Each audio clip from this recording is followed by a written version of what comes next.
David, where are you? I've been waiting for you the whole evening. The dinner got cold, so I had to finish my meal without you. I still left some food on the counter in case you come home with an empty stomach. Oh, I'm so sorry, darling. I forgot to tell you. Mom called right after I finished working and told me that I needed to come by her house. Not again. David, you do realize that she's been calling you over to her place for almost 2 months now, right? Well, she said it was an emergency, so I had no choice but to come over.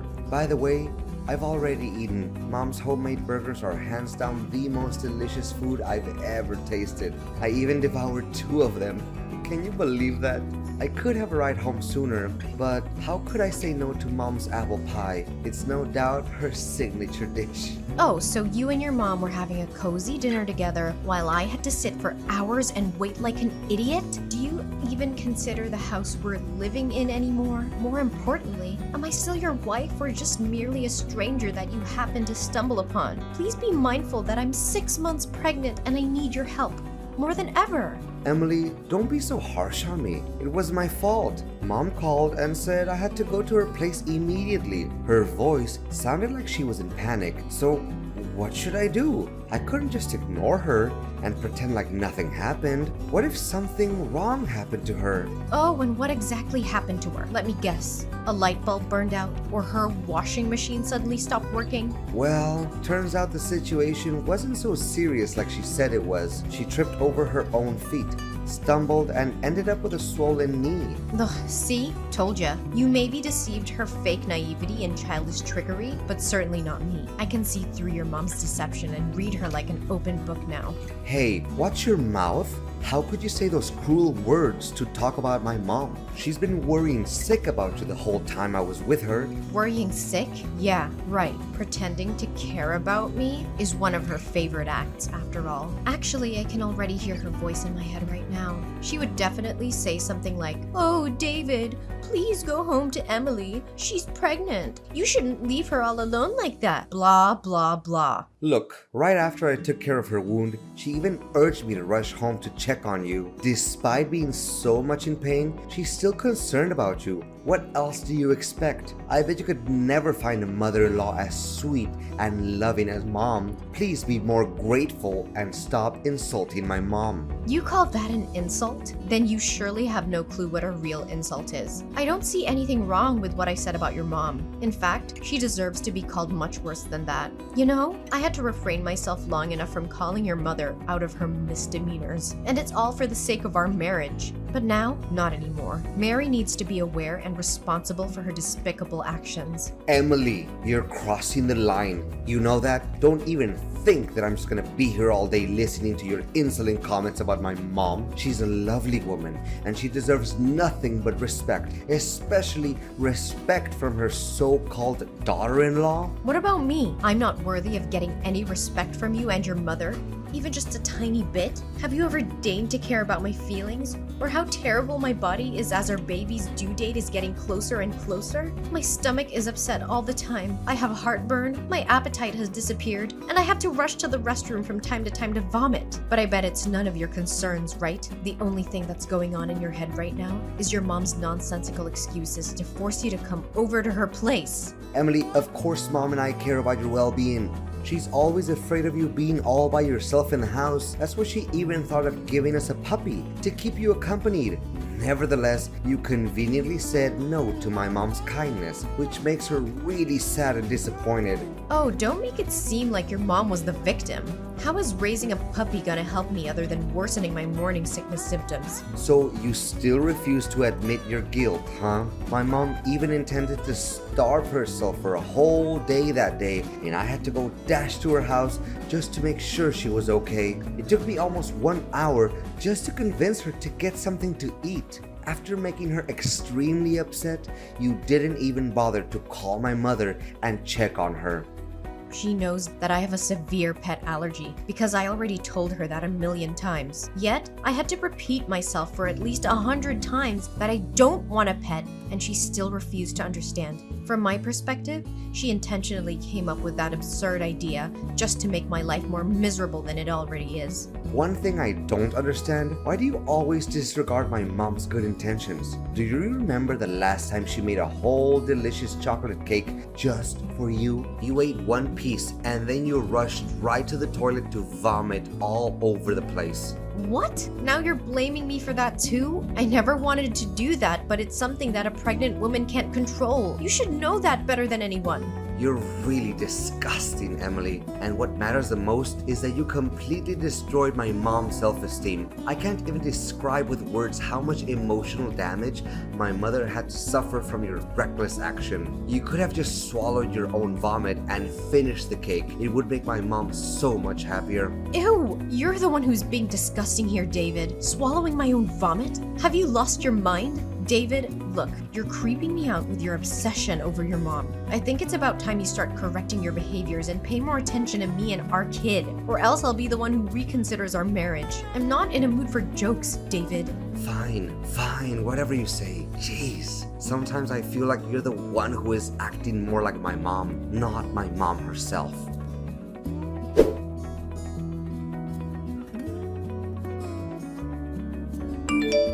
David, you're supposed to be here at the hospital. I almost lost my baby. Where are you? Calm down, Emily. I heard you.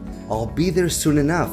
It's just that 1 hour ago, Mom called me claiming that her house was on fire. I had to come to her immediately to see what was going on. Are you sure it's not just another trick that your mom made up out of nowhere just to seek your attention? If you want to hear my realist opinion, I actually lost track of how many times you've been blindsided by your own mom. Hey, if you don't have anything good to say about my mom, then I suggest you keep your mouth shut, okay? You always get under my skin whenever you come up with these groundless accusations to talk about my mother. Then what kind of accident was it this time? Can you make it clear to me? I guess it can't be more foolish and empty-headed than last time, and many other times before. Well, Mom forgot to turn off the stove and caused her pot of soup to overflow. She didn't know how to resolve the situation, so she called me up for help. The way she talked about it made me believe that something was seriously wrong. There wasn't any other way for me but to come and check on her. A pot of soup? You must be kidding. She could have just easily handled it by switching off the stove. Honestly, a 3-year-old kid could come up with such a resolution without even thinking. Well, my mom did as you told, but she still insisted that I come over to check if everything was actually okay. After that, she asked me for advice on which dress to wear when she attends her friend's birthday party today. She even showed me some new plants that she just bought to decorate her balcony. Looking at my mom being so optimistic and full of life, I couldn't help but feel so happy for her. Oh, great. You and your mom were having a great time together while I'm here almost losing my life and my kid. Honestly, you'd rather put your trust in your mom's baloney other than everything I have to say? I'm so disappointed in you, David. Now I have to lie and think about what forces made me come to the decision of marrying you in the first place. Chill out, Emily. Fact is, you're still well and alive, aren't you? So what's the deal? Don't always make everything seem like it was the end of the world or you had to fight an alien to survive. Honestly, making a fuzz out of everything is your most favorite activity in the world, isn't it? What? How can you talk to me with such a reckless attitude? Look, David, I was too exhausted with all the housework that I had to take on every day. In fact, I couldn't even walk properly. This is why I fell down some stairs and almost put our kid in jeopardy. Luckily, I was still able to reach out to the phone to call the neighbors. They came just in time to take me to the hospital. Well, from where I see it, you're the one who created this stupid mess. I mean, doing all those household chores is merely child's play. Yet, you couldn't even fulfill that simple duty? What kind of wife are you? Come to think about it, my mother has been actually right all along. You're nothing but a useless woman who has to complain about everything she does. Oh, if you think that Cleaning, cooking, dusting, laundering, ironing, and washing are the easiest jobs in the world. Why don't you try and take care of them all by yourself? I bet you wouldn't handle the heat just for one day, let alone a 6-month pregnant woman like me. Okay. Whatever you say, you're the boss. Gosh, sometimes I wish that I could move out and live with my mom already. Lately, you're becoming nothing but a nuance, Emily. Just stop bossing me around and telling me what to do. Really? I'm surprised you hadn't thought of marrying your mom before you married me. I'm sure that you'll have a very comfortable life. Are you insane? Why should I get married to my own mother? You know what? I take it back, Emily. You're not only disgusting, but also crazy and amazingly selfish. The only thing you ever cared about is yourself. Just lay there in the hospital and get out of it by yourself when the doctors tell you to.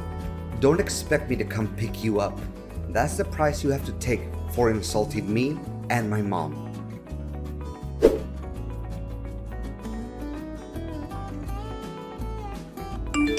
David, where are you at? Why aren't you answering my calls yesterday and today? I've been calling and texting you non-stop. What happened? I told you that my water broke and I got transferred to the delivery room. Oh, hey Emily. I'm so sorry. I had to rush to the hospital to pick my mother up and take her home. She just said she had surgery and had to have her appendix taken out, and she was too weak to drive home all by herself. Everything just happened so simultaneously, and I didn't know what to do. David, why are you still dull enough to blindly believe in everything that your mother has to say? My health and my safety doesn't mean anything to you, right? Moreover, our kid also means nothing to you? What kind of a husband and father are you really? Emily, what could I possibly do in that situation? My mom was all by herself, and she almost fainted while she was talking to me on the phone. It honestly broke my heart when hearing her feeble voice on the phone. What about me? I had to give birth to our child on my own because you didn't show up at the hospital. My water broke suddenly yesterday and I was in a great panic. Fortunately, that neighbor guy heard me crying and he drove me to the hospital. He used my phone and tried to contact you numerous times, but you weren't responding. Well, I'm sorry, Emily. But just as I told you, my mom also needed my help. I also had to drive her all the way from the hospital to her house. I wasn't sitting idle, you know? What about after that? Why didn't you come to me immediately after your mom got home? I guess your mom just randomly made up a nonsensical excuse to keep you by her side, right? Well, even if she did do that, it wouldn't appear to me as shocking news either. Emily, how could I go home knowing that my mom wasn't feeling well? She was still in pain. She couldn't even walk by herself. I would be an undutiful son if I didn't stay there and take care of her. Well, yeah. Based on what you've been doing to me since I got pregnant, I'm not even surprised by now. The filial piety that you hold for your mother nearly caused tears to roll down my face. If your mom allows, maybe you could spare a little precious time to come by and see our son's face? Oh, we have a boy? That's awesome! You rock, Emily! You know that me and my mom have always wanted a boy. Now our wish has finally come true. I'm so excited to tell my mom about this. She's always been my biggest supporter, and I know she'll be thrilled. Your biggest supporter? Yeah, right. Maybe I should also buy her some pizzas along the way. She's still sick at the moment, so she can't cook for herself. Me and my mom could even hold a small party to celebrate the amazing news we've just received. Don't you think? Yeah, whatever for all I care. Oh, do you still need me to go over there and pick you guys up? Mom just told me that I had to buy some medicines for her and drop them off at her place. Unfortunately, the pharmacy is not on the way to your hospital, but Mom told me that I need to get the medicines for her as quickly as possible. So, can you just wait a little while? Or if you're in a hurry, you could even catch a taxi and go home by yourself. Well, I bet you would say something similar. You know what? Our kind-hearted neighbor has just agreed to help drive me and our kid home, so no need for your concerns. Thank you. Really? That's so nice of him. Don't forget to thank him on my behalf. Gosh, it's such a big relief because Mom has been calling restlessly to remind me about her medicines. Yeah, right? In the end, it's all about doing everything to keep your mom happy and satisfied, right? Me and our son don't hold any importance to you. How could you not even bother to ask about our son's name? Oh yeah, I totally forgot about that. Sorry. So, what is our boy's name, Emily? Please fire away. I can't suppress my excitement any longer. Did you name him as we discussed before? Our boy's name? Bruce Thompson. A great name, isn't it? Oh yeah, we've agreed to call him Bruce. But why does he have your family's surname? Shouldn't he carry my family's last name? I mean, I'm his father, right? You still have the guts to call yourself a father? Right, you're his dad for now, but not longer than that. What do you mean by that, Emily? I don't understand you. Well, it's because we're getting divorced, David. What? Divorce? What are you even saying, Emily? I need you to take this more seriously. Divorce is a big decision, and it's hurtful to me when you talk about it so matter-of-factly. Please make it clear to me, Emily.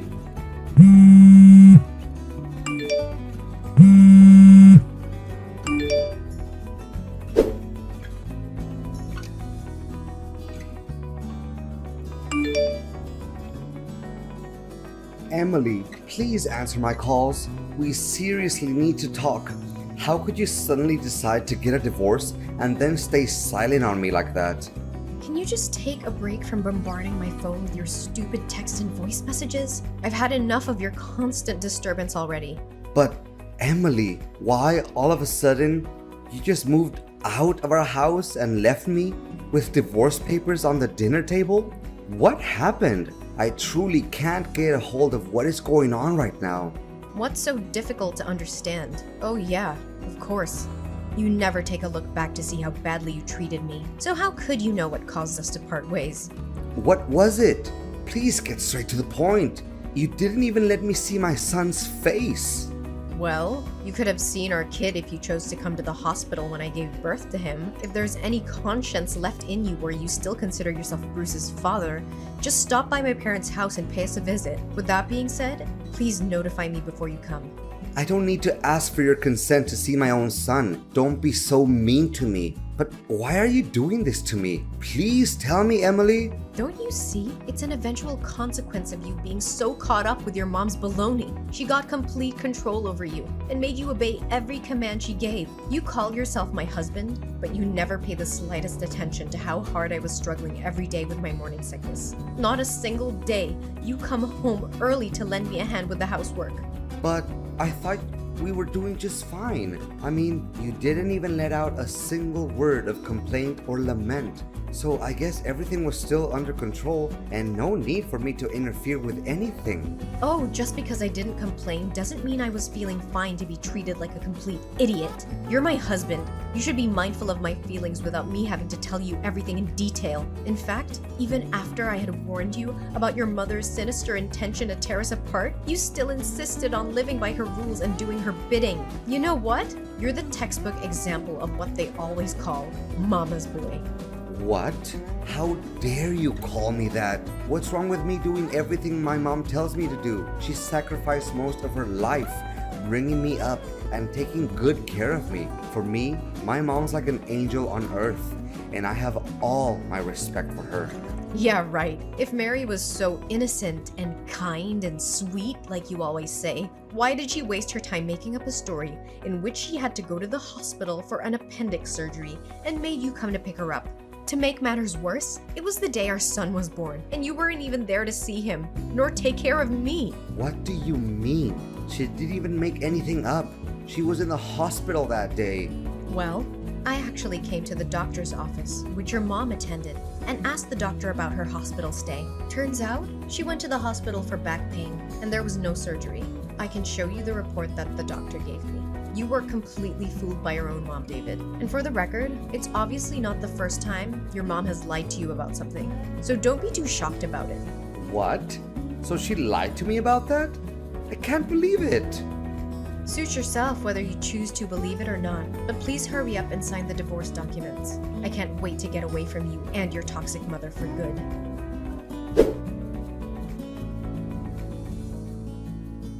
David didn't want to let go of me and my kid. He showed up every day at my parents' house, begging me to come back to him. As he refused to sign the divorce papers, I had to present evidence of him mistreating me during my 9 months of pregnancy, which allowed me to gain full custody of my son. The divorce still went through, even though David didn't sign the papers. He tried to apologize to me and begged for us to get back together. However, he couldn't come up with any better excuses other than his mom's biggest wish was to have a grandson, and I couldn't help myself but sarcastically laugh about it. A few months later, after our divorce, David's mom called him and said that she had major stomach pains and cramps. David took her to the emergency room, and you know what? She actually had appendicitis. I wonder if the appendix can grow back. At least David could finally see what a chronic liar his mom is. During the 6 years of marriage with David, I honestly never thought that we would end up like this. Nonetheless, the outcome of a marriage is something that we can't control, especially when it's sabotaged by someone close to us. In my case, my own mother-in-law. Or should I say, ex-mother-in-law. In contrast to what I thought, after the divorce, I actually feel free and more relaxed than I have felt in a long time. As I set out on a new journey to regain my self-value, my inner strength is solidified day after day with the help of my family and friends.